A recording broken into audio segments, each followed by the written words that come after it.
В селе Петрунь Интинского округа появился интернет. Долгожданное событие для местных жителей состоялось благодаря совместному проекту правительства Коми и Ростелекома. Помимо этого в населенном пункте грядет еще ряд масштабных изменений. Сейчас модернизируют котельную, артезианскую скважину, приводят в порядок центральные улицы. Планируют в селе построить и школу. Накануне состояния площадок проинспектировал мэр Инты Владимир Киселев. О том, что сделано и что предстоит, расскажет Наталья Юрина. Петрунь – село у Полярного круга. Визит мэра Инты начинается с посещения новой спортивной площадки, построенной по инициативе жителей в рамках проекта «Народный бюджет». Тренажеры, турники, волейбольная площадка. Возведение комплекса обошлось в 600 с небольшим тысяч рублей. Место для площадки выбирали тщательно. Участок продуваемый, где летом меньше гнуса. В дневное время объект пустует. Детвора в школе и саду. Основной наплыв занимающихся утром и вечером. Площадка уже пользуется спросом. То есть люди приходят и занимаются, в основном пока девушки, но я думаю, они покажут пример и будут выходить не только девушки, но и остальные жители Петруни. От темы спорта к коммунальной Владимир Киселев проводит прием граждан. Один из первых вопросов – проблема с освещением. Улицы села в темное время суток погружены во мрак.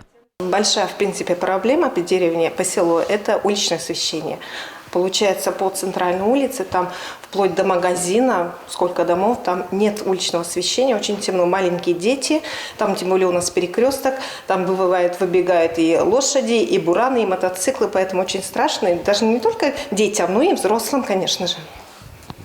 То же самое по поводу освещения. По улице Приполярная очень темно, возле магазина вот ходить, дети ходят в школу, сейчас темное время суток наступает. Проблему решили быстро. Светильники установят на уже имеющихся опорах. Осталось подготовить смету и закупить оборудование. А пока улицы Молодежную и Приполярную приводят в порядок. Обсыпают песком и гравием. На один участок по 1000 кубов смеси. В этом году у нас 4 проекта в удаленном селе Петрунь. Считаю, что это произошло в первую очередь в связи с тем, что Владимир Викторович Уйба, придя на пост главы республики, увеличил финансирование более чем в 2 раза на эти цели. По народному бюджету модернизируют и артезианскую скважину. Работа в разгаре. Утепляют промерзающий фасад, перестилают худую кровлю. Через 2 недели подрядчик обещает апгрейд закончить. В котельной тоже ведется ремонт. Меняют дымовую трубу. Объект отапливает все социальные учреждения. Модернизация котельной началась пару лет назад. Тогда заменили котлы и тепловые сети. Летом прошлого года установили новый дымосос. На смену устаревшему котлу, работающему с 80-х годов, завезли новый. В рамках подготовки к отопительному сезону 2021-2022 годов, летом был произведен монтаж нового котла, как вы можете видеть, марки КВ-06. И сейчас проводится демонтаж дымовой трубы и монтаж новой дымовой трубы подрядной организацией из города Барнаула. Во время рабочего визита мэр Инты осмотрел участок, который планируется выделить для строительства новой школы. Старый, деревянный, 111 год. За партами обучаются около 40 детей. 6 проживают в интернате при школе. Под возведение объекта рассматривали 2 площадки. Первая из-за действующего ручья не подошла. Решили строить на второй. Своими глазами посмотрел, что это из себя представляет.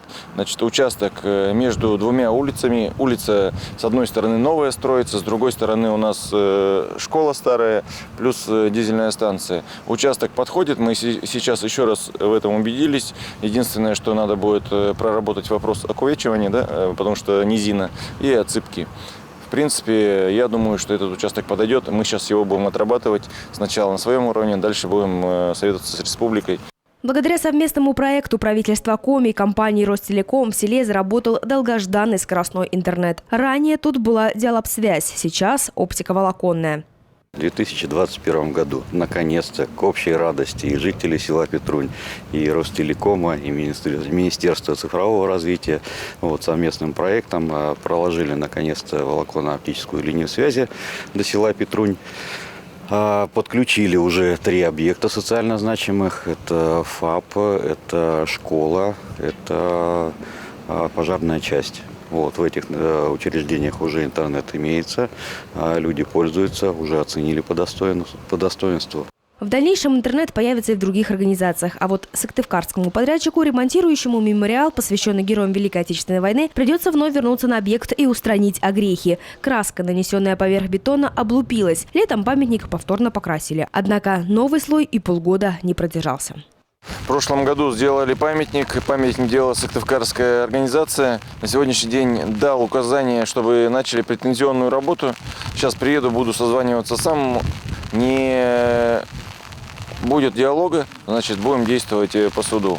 Завершился рабочий день товарищеской игрой. На волейбольное поле вышли представители администрации и старшие классы школы. По итогу нескольких сетов, как и полагается, победила дружба. Наталья Юрина, Елена Луза, Евгений Михалкович, телеканал Юрган, Инта.